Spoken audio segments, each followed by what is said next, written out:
Hi everyone, my name is Bryan, and right behind me is the most complicated aquarium I've ever set up. And let me show you why. This is a high-tech aquarium, meaning I use fertilizers, daily CO2 injection, and I have a dual light setup.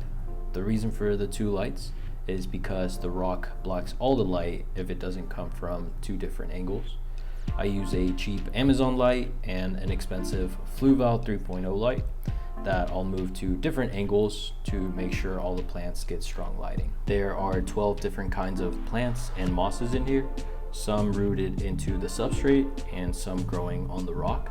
The top of the rock is all Christmas moss with some Visitans moss in a few spots. There's also cryptocoryne plants on the rock, which actually grow better in lower light.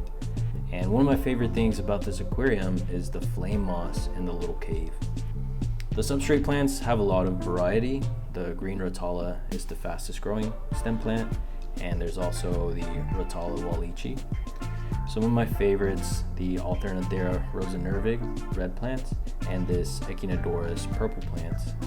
And for carpeting plants, I have hairgrass and Monte Carlo, which took a few months to kick off.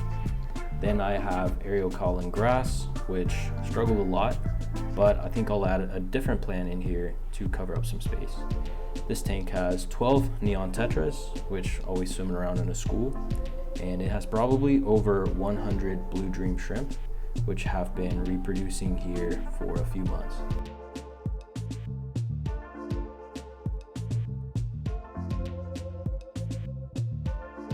Now let's get into the maintenance. This aquarium has a snail issue, which means somewhere along the lines of planting this tank, a plant had a hitchhiker snail and it managed to reproduce a lot.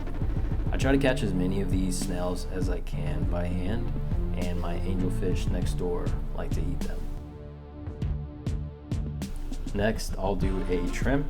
Some of these plants have reached the surface of the water and are starting to block light for the other plants, so I'll work my way from left to right and get everything replanted.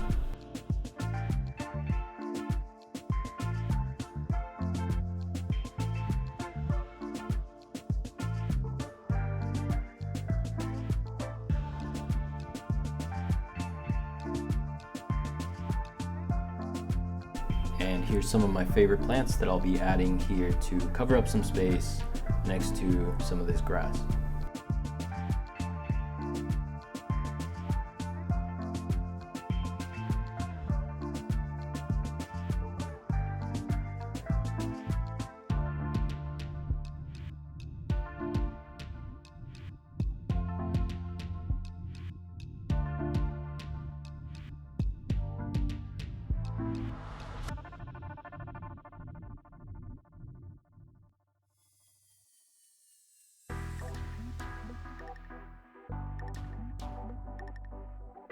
Alright, all done with the trim. Now let's deal with the algae.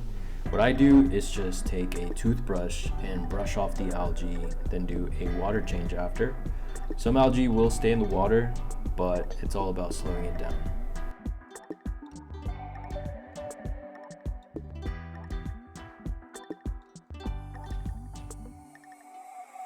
Alright, time for that water change.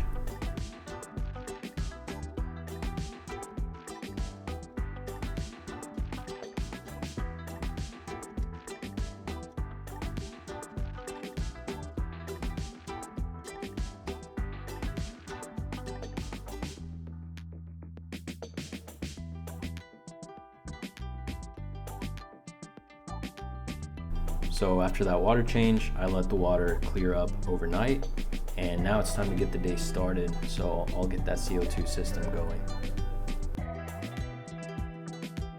All right, so that's it for the trimming and maintenance.